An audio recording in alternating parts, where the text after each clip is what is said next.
Поштовани гледачи, добар ден. Добре дојавте во најновото издание на земјоделската емисија Бразди. Вистинска есен со вистински есенски услови, одлични за есенската сеидба.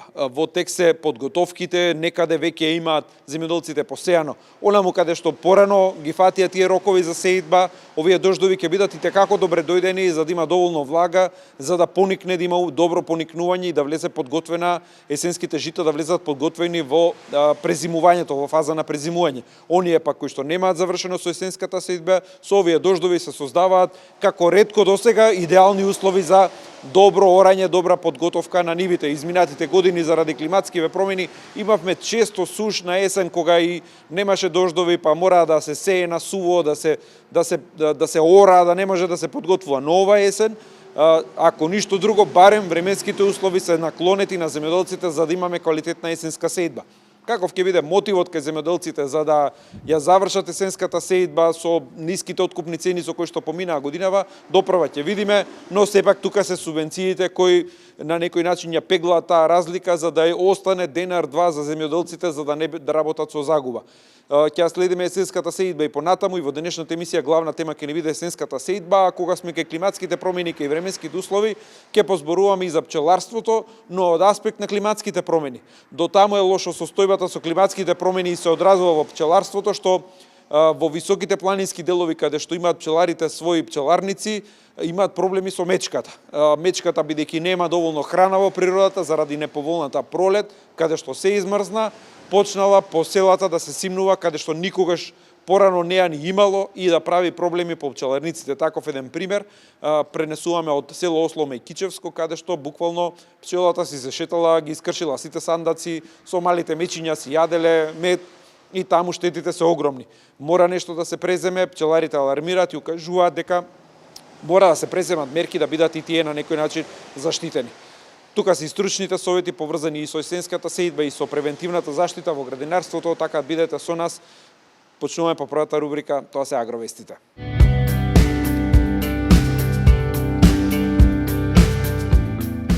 Министерот за земјоделство Трипуновски ја посети детската градинка Срничка во општина Аеродром, од каде најави дека и годинава домашното свежо овошје ќе се дели според програмата за поттикнување на потрошувачката.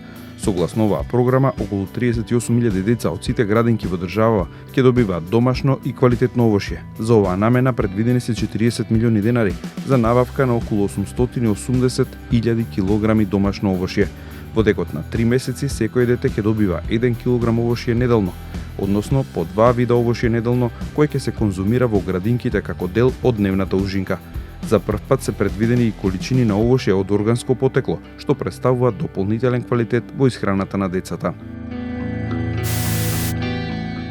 На плоштадот Македонија по 8 пат се одржа традиционалниот пчеларски саем во организација на Пчеларската федерација на Македонија. На овој саем учествуваат 20 на пчелари со своето производство, представувајќи ги десетината различни здруженија во федерацијата. Пчеларството е повеќе од производство на мед, тоа представува грижа за природата, за земјоделството и за нашата иднина, рече министерот Трипуновски на отворањето на овој саем и додаде дека министерството континуирано инвестира во развојот на пчеларскиот сектор и го поддржува преку директните плаќања, како и преку ИПАРД програмата, за која во тек е период кога се најавува дека наскоро ќе може да се аплицира за мерките 3 и 7, преку кој може да се модернизира опремата и технологијата на пчеларите. Успешно реализиран новиот фестивал Лоза во неготинското село Тимјаник. Во рамки на овој фестивал, со кој се одбележа крајот на гроздоберот, во најголемиот лозарски крај се презентира и дегустира раки и вина маđуно од вредните раци на производителите по нивните традиционални рецепти. Во рамки на фестивалот се реализира и трибини под водство на врвни експерти на теми поврзани со одгледувањето на квалитетна суровина која е предуслов за понатаму да се преточи во вино и ракија со одличен квалитет, како и презентација на концептот едно село еден производ, преку кој по примерот на Јапонија ќе се промовира карактеристичен производ како представник за едно село, кој треба да биде со унифициран квалитет и производен по традиционален рецепт. Пазарот на лешници во Турција се соочува со сериозни нарушувања, откако најголемиот светски откупувач привремено ги прекина набавките поради драстичниот пат на понудата и зголемувањето на цените, предизвикани од лошото време и наездата на штетници годинава. Земјата, која нормално произведува од 600 до 700.000 тони годишно, што представува речиси 2/3 од глобалната понуда, оваа година се очекува да има производство од само 450.000 тони, додека според проценките на производите, приносот годинава може да се очекува да биде преполовен и на 300.000 тони. Ова веќе на светските берзи предизвика цената на кршениот лешник двојно да се зголеми.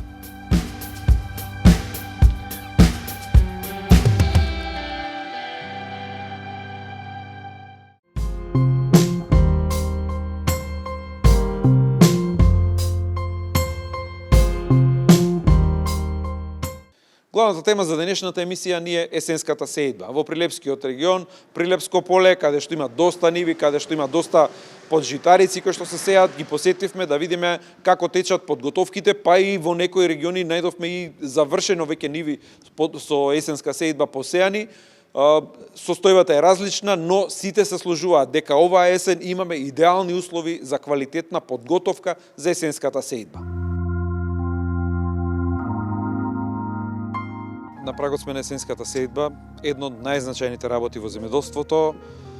Годинава со овие врнежи ми се чини дека задоволни се земјоделците. Ќе може конечно да се ора, ми се чини на 10 години една ваква имаме, да може добро да се подготват нивите за есенската сеидба.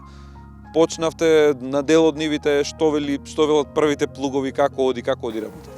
Да, така како што кажавте вие, ова есен условите се идеални, одлични за есенската сеидба, за обработка на почвата, има многу добра влага, како резултат на последните дождови се овие неколку изминативи денови, па точно и тоа дека ретко ваква година се погодува.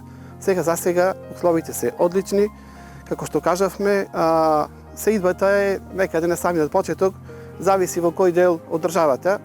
Некаде од колегите што се консултираме, што слушаме, се околу 2-30% од површините планирани веќе се засеани. Тука во нашиот регион е на самиот почеток, бидејќи сега завршуваме со есенските берби. Сега се прибира тутуно. Да, тутуно веќе се прибира при крај, пиперката, зелката, зависност како плодоред, која култура е како пролетна. И на истите ниви ќе се продолжува, ќе се планира? Па, обично се прави плодоред, да. После вербата на пролетните култури се засева житните култури. Сега има некои површини каде и се повторно се засева со житни култури, посебно со пченица.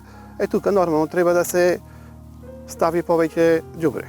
Таму кај тие ниви колку е важно после ланската жетва да било веднаш изорано, колку тоа се одразува понатаму за добра подготовка. Зашто се уште гледаме страништа кои што допрва сега ќе се орат, па ќе се сеат можеби пченица, што може да биде после драстично да се почувствува на приносите. Да, значи заорувањето веднаш после жетвата на пченицата или било кои други житни култури е многу битна операција во самото производство на житните култури, но оваа година знаеме дека летото беше многу сушен период, ретко каде што можеше да се направи, инаку ме од големо значење. Сега, пошто беше суша, не се направи на поголем дел површините, ќе се заораат сега воедно, ќе се спрема тенирање, браносување и сеидба. Да, еве на оваа нива кај што сега буквално снимаме, се гледа дека финишот кажува дека супер е сработен и посеано веќе. Да. Добро ме интересира каков е интересот кај земјоделците. Факт е дека годинава беа драстично разочарани од ниските откупни цени. 11,5 дали дојде, тие цени ни се провлекуваат со години.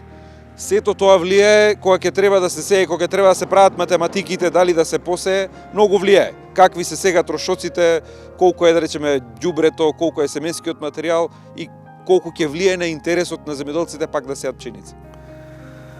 Па вака, откупната цена не е само годинава, таа со години наназад е ниска откупната цена во производството на жито, посебно цената на пченицата, а за разлика од тоа нашата производна цена секоја од година во година знаеме дека репроматеријалите кои се како инпути во самото производство, цените одат нагоре, исто и годинава цените се во благ пораст.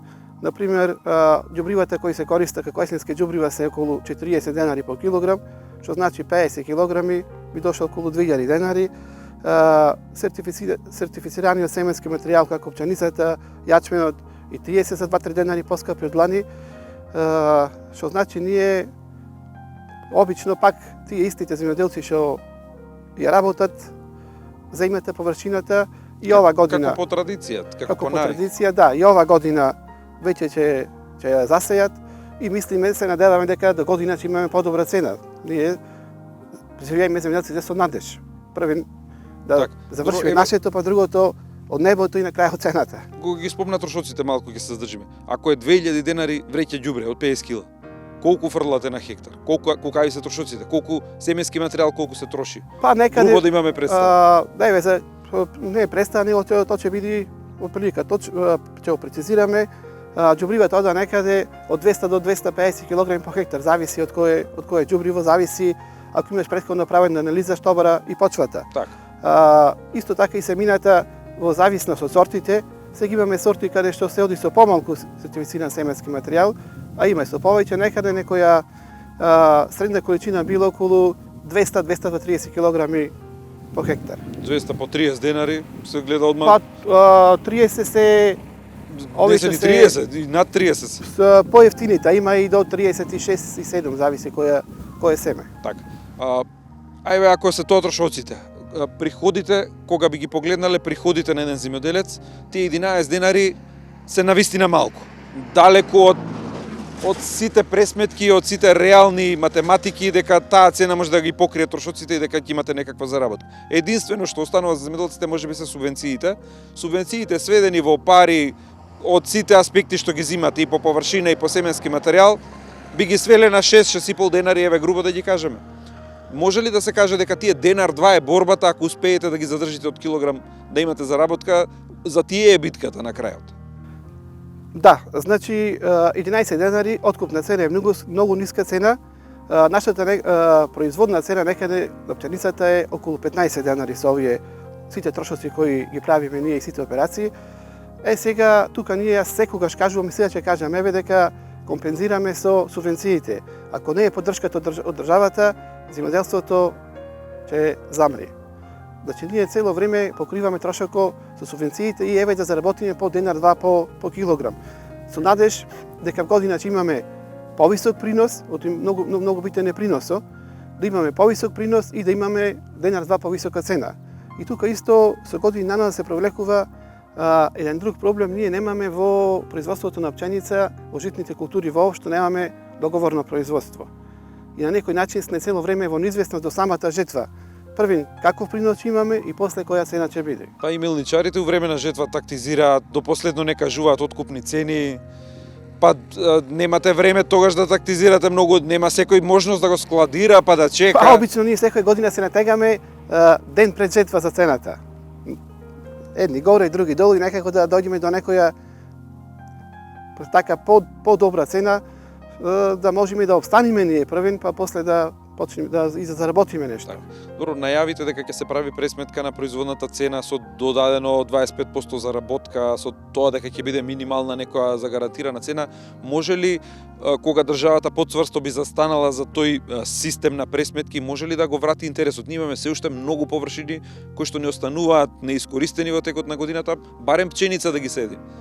Пченица, јачмен. Па мислам дека се движиме во тој правец. Ние во подсекторските групи, знаете дека има во Министерството земјоделство, шумарство и стопанство подсекторски групи. Нашата група е група за производство на пченица и ориз. Таму цело време ние разговараме како да се дојде до подобри услови, како да се дојде до напредок во овој баш подсектор полјоделството, производството на житните култури. Тука ние како наше барање имаме, еве, и вие спомнавте, да се применува првен законот, разликата помеѓу откупната и производната цена и како заработка 25% да нокне државата. Една работа, друга работа, исто така да се отвора стоковите резерви на почетокот на жетвата. Кога се и најзначени? Кога се и најзначени, годинава тргнавме така во една позитивна линија, се отворија стоковите резерви да се купува домашна, што е многу битно, произведена пченица, но малку закаснивме, бидејќи па таму има многу закони, не знам, правилници, уредби кои што се треба да се промена, бидејќи во изминатото тие тендери за набавка на стоковите резерви беа како меѓународни тендери. И редовно од Србија ни доаѓаше пченица. Може да се јава, не знам, и од Америка, може да се јава и од кој може И ретко македонска се полнеше. Да, сега по наше барање како Национална федерација на фармери и заедно со Министерството правиме напори, направивме да има тие измени да се купува само домашна пченица и исто така сега имаме ветување министерот дека в година на 1 јули ќе бидат отворени стоковите резерви со некоја нормална солидна цена со која може да се заработи така да се амортизира мислам пазарот на и тие кои ќе повлечат одредена количина, верувам дека и трговците ќе гледаат да се тркаат. Да, баш во таа насока точно, да. Да повлечат некоја цена. Ретко гледаме млади ентузијасти уште што се мачат во земјоделство. Па во сегашно време се помалци млади земјоделци, површина од 100 хектари. Од нив 30 хектари се под луцерка, под деталина и другото под полјоделство житарица, сончолет и пченка. Вака 100 хектари кои ќе кажеш, сериозна бројка, ама дојде време ако си со помали површини да нема рентабилност. Па во производството тие мали заработки на пченка без поголеми површини не е исплатлива. Тие поголеми површини па си повлекуваат други работи. Поголеми трошоци, повеќе работа. Што значи тоа? Механизација, аргати? Да. Абе аргати, не маргати сега. Не Мора да вложиш повеќе во помодерна механизација, помојчна и да не бидеш зависен од работна сила, што може повеќе сам да сработиш. Како дојде време, стана поскапи аргатите него механизацијата. Точно така. Добро, механизација сепак е голема инвестиција. Сега во сегашно време се поскапа механизацијата. Но без неа тока е површини не може. Кога веќе ги имаш 100 хектари, кога веќе ќе се изнаработиш, колку дена не знам ти треба сеидба,орање од трактор не се симнуваш за 100 хектари да ги посееш.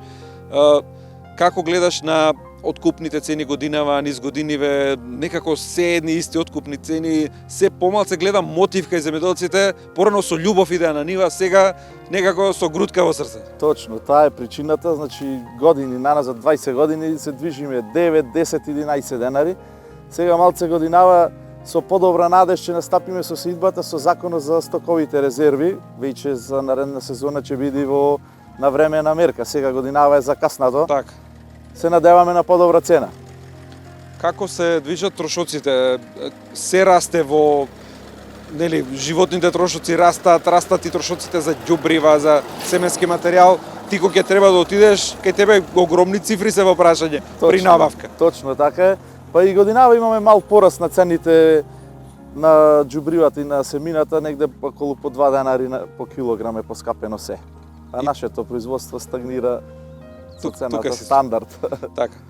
Спомна и претходниот соговорник да не се субвенциите, веќе не знам дали некој ќе одледува нешто. Па точно, без субвенции пропаѓаме начисто. Значи, откупниве цени се далеко од реалните. Далеко. Ние имаме производна цена од 15-16 денари, откуп на 11 денари. Значи, без субвенциите сме скроз пропаднати во загуба. Така. Како млад земјоделец, не знам дали ја поминаш границата од 40, дали фаќаш некој од мерките.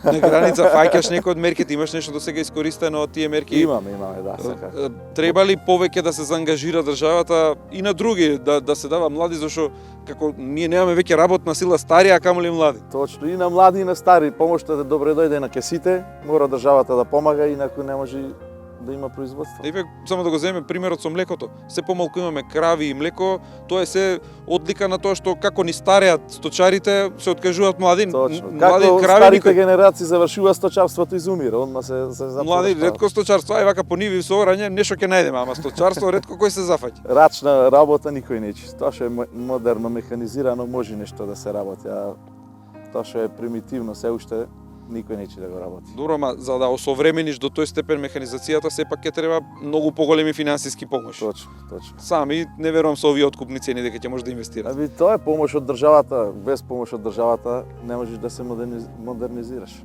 Прилепско мажучиште се наоѓаме, а среќаваме Скопјанец се фатил тука да работи. Која е приказната за оваа средба денеска тука?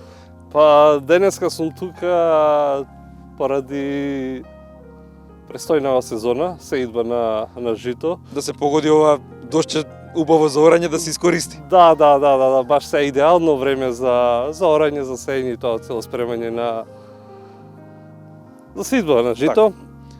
Така да имам тука земја, останата ми од дедо, прадедо, наследена, така Колкави површини? Па имам околу 4 хектари. Да. Не е голема, ама Не е голема, ама имаме надеж, се надеваме дека Има нешто механизација тука, па имаме нешто механизација, нешто треба да се докупи. Така да се вратиш тука да живееш, не верувам, ама сепак еве вака ќе доаѓаш и не ги оставаш нивите. Не, во скоро време не би се вратил, се ако се подобри ситуацијата. Да исплатливо. Би искористил, зашо да не би зголемил површини, механизација и све тоа. Работата ја знаеш, помагаат тука нешто, сега ти како помлад земјоделец помагаат тука. Да, имам родни тука што живеат, си помагаме меѓусебно, така да Нема да биде тоа проблем. нема да биде проблем. Шо култури, само пченица, Само пченица. Зашо ова другото све бара аргати, да речеме тутун или Бара нешто. и луѓе и време време треба. повеќе и све тоа. Ке пченицата барем тој дел е поедноставен. Па да, нешто тоа е што можам повеќе сам да го сработам, што не нема се потреба од луѓе. А да не седат така нивите. Да.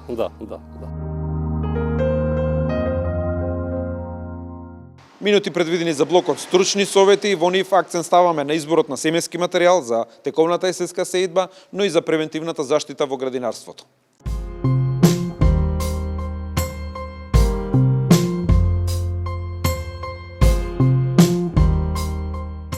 Во вториот дел од емисијата, поврзано со климатските промени, е престојната тема за пчеларството. Имено пчеларите во Кичевскиот регион алармираат и укажуваат дека веќе сериозни проблеми имаат со мечката која што прави штети, бидејќи нема доволно храна во природата, се симнуваа по селата и стравуваат дури дека откако ќе снема ни мед по пчеларниците, можно е да тргне и по куќите да бара храна. Укажуваат дека мора со време нешто да се бара начин да се помогне на сите на оваа тема. Господин Башковски, како долгогодишен искусен пчелар, како пчелар кој што речиси цел живот го посветивте и на пчеларството, и на здруженијата, и на сите форми на здружување да ги унапредите како пчелари и соработката меѓу пчеларите, дојдовме да поразговараме за едни состојби кои што ги засегаат сите пчелари. Еве, ќе започнем прво со каква беше годината од аспект на приноси, на како беше со паша, бидејќи имаше еден период кој што не видовме овошки, не видовме цветови во цели региони, како се одразува тоа во пчеларство? Можам да кажам дека, споредбено ќе кажам, од ланската година и предланската, оваа година беше поиздашна во делот на медењето и на собраниот мед кај пчеларските семејства, да кажеме. Разликата е направи драката чалијата во нискиот дел на Македонија, кој што медеше изваредно, и нормално во присока на Македонија околу Дабот и со Дабот и со другите овошки што ги има таму во пчеларниците, односно во селата, во местата кај што се пчелните семејства. Чувствуваат ли последиците од климатските промени пчеларите? Како тоа се одразува од година во година, па ќе дојдеме и до тоа што направи година? Климатските промени си го даваат својот данок, си го земаат својот данок до душа и направија ова година катастрофа да биде. Вие знаете, да кажеме, знае целиот сите пчелари и пошироко да кажеме дека во пролете имаше мразеви кои што предизвика да се биде уништени и цветовите и ранните плодови, да кажеме.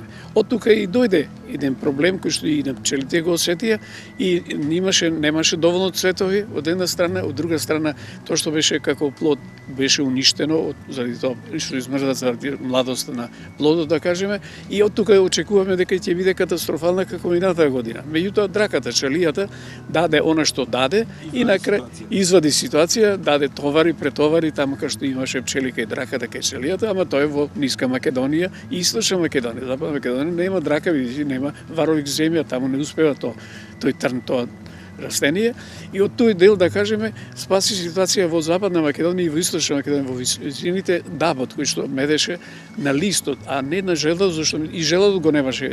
Покасно ќе кажам зашто и мечката дојде во ситуација да нема храна да може да собере поткажно место ткиво за да може да влезе во хибернација и да се зимува, да презиме за година да се направат разплоди. Главниот проблем, главната тема за која што разговараме се токму тие последици од климатските промени што ги направи, еве ќе тргнеме, мечката направи хаос по пчеларниците. Што е причината за тоа? Причината е тоа што се намножи поприлично во Македонија од една страна, а од друга страна оние мразеви пролетовски што беа, да кажеме, што уништија сите плодови, и јаболката, и на крушите, и на сливите, и на црешите, и се што може цветаше во тој период, заpravo сите вошки, да кажеме, кои создаваат една обилна исхрана на мечката во планините, да кажеме, во шумите, меѓутоа овој пат таа немаше. За несреќа незина и за несреќа наша на пчеларите, и подоцна кога доаѓа желадот на добот, и тој го немаше, и за не заостана некои ситни мали работи кои што ќе кажам дека евентуално имаше кај капините, ама тоа е толку малку за една голема мечка која што има потреба од голема количина на храна, така да дојде во ситуација да нема храна во планините горе, него едноставно да се симнува надоле и да дојде до 600 метра надморска висина, кај што ми се едниот дел од пчелите мој во село Осломе Кичевско, и таму низ селото ги ема мечките, не мечката, него не мечките, бидејќи еден од жителите кои што живее таму, во еден ден видел кај капините една мечка, а после видел 3 мечка со 2 мечиња, да кажем. Меѓутоа не е само тоа, во соседното село во Поповјани, мечката секој дневно им шета по улиците, да кажеме, да не зборам за Туин, да не зборам преку ридото таму во Речани и во поречието, така да во Македонија веќе се стори една ситуација од страв како ќе живеат луѓето и жителите кои што таму треба да живеат и да обстојуваат во тие куќи и тие имања, веќе мечката им е составен дел на животот, односно на деното. Порано не се случувало, толку ниско не се симнувала мечката. Јас имам веќе 78 години, а постарите од моето село, уште постари, никој не памети дека мечката влегла, симнала до селото и во селото, да кажеме, да дојде. И таз не на гладост, да кажеме, односно не наоѓање на соодветни растенија или плодови кои што може да ги користат во незиното живење и екзистирање, дојде и нападна кај нас на пчелите и направи рашумијада. Колку ја штети? Па одма над мене кај комшијата му направи сите пчели му ги уништи. Кај мене дојде исто ги уништи сите пчели.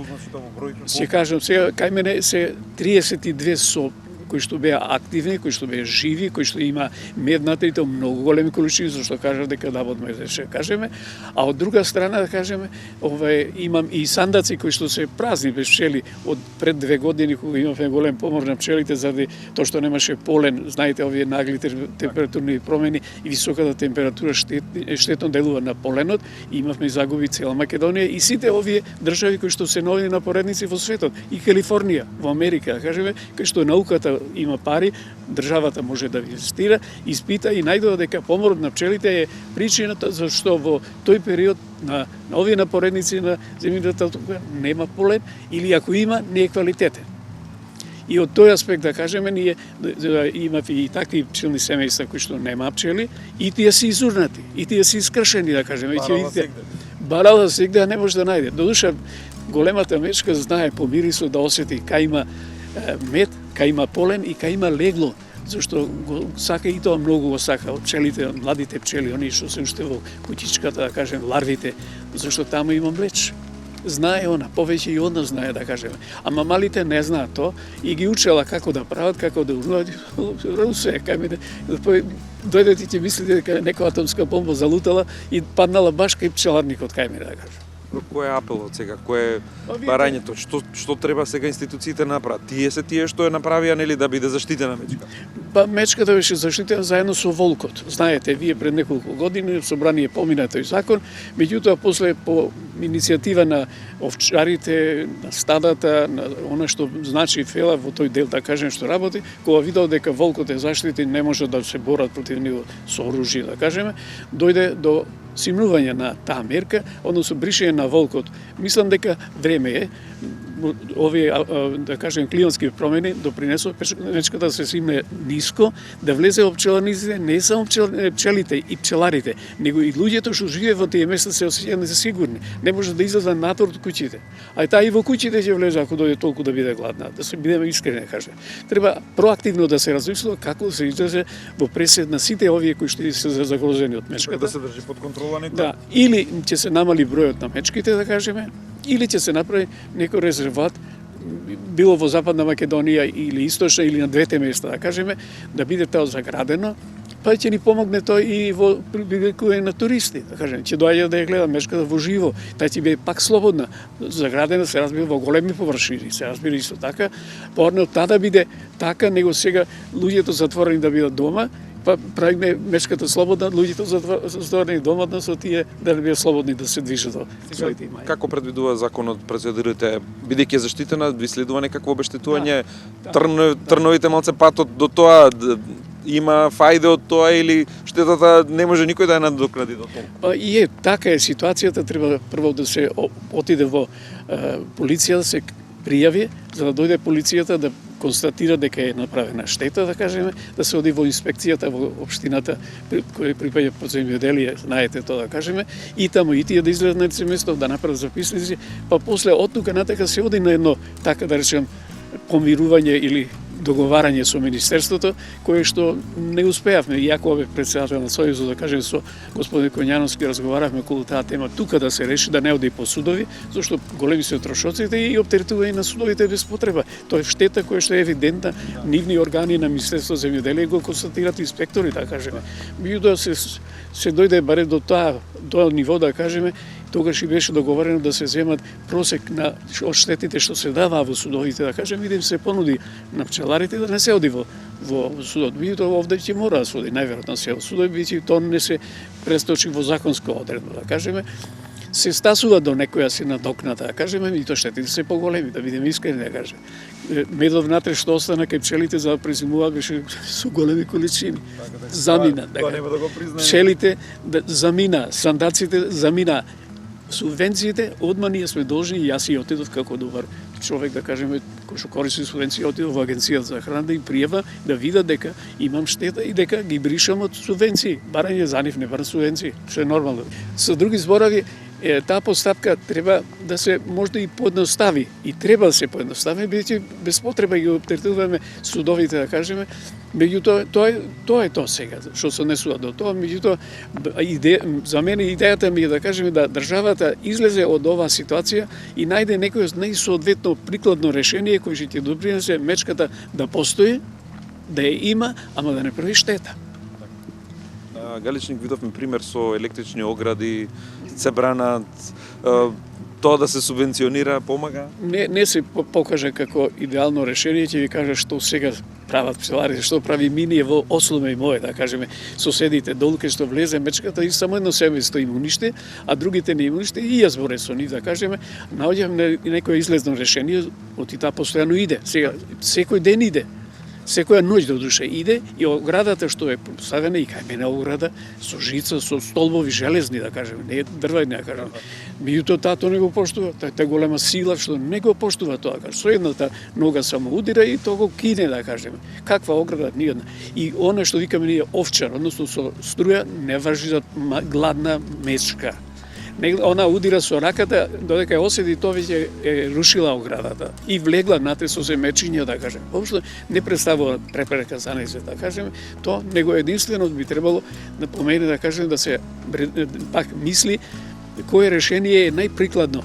Мечката да остане во некои големи резервати, да кажеме, како што е Јасен или што е за на Славе и планина таму, да кажеме, на Бистра планина или на Шар планина или што е за Осоговските планини горе, да кажеме, така да таму да се живее, да кажеме, и уште згоре на тоа државата или здруженијата кои што работат со заштита на овие реткости, да кажеме, да бидат проактивни и на пчелката во овој период или малку порано да и дадат малку исхрана кога нема надвор во природата, некоја пченка од државните резерви или не знам од каде. Место ќе си го научи. Ќе си дојде, ќе се јаде, не да дојде по контејнерите, како што ги гледаме во Рекреанскиот дел. Па кај нас ќе влезе во куќите, нема контејнери, ќе влезе во куќите, нема каде да влезе. А тоа е страшно за луѓето. Јас знам од речени случаи, знам дека мечката им влегла во биси пчелите пред куќата, да кажеме, и влегла кај пчелите, а прозорите ниски, жената и децата плачеле внатре кои гледале мечката. Се плашат што ќе се деси после пчелите, дали кај нив ќе влезе. Мислам дека многу брзо треба да се размислува и проактивно државата како да го надмине ова. Не верувам дека овие климатски промени годинава ќе завршат. Ја мислам дека тие ќе продолжат и понатака и ќе има се повеќе вакви случаи, не дај Боже и некој човек да биде нападнат или некоја жена или страшно би било. И тука некаде е крајот на денешната емисија. Ви благодариме за вниманието со кое не следевте. Се гледаме само за 7 дена. Тоа тогаш имате пријатно неделно попладне.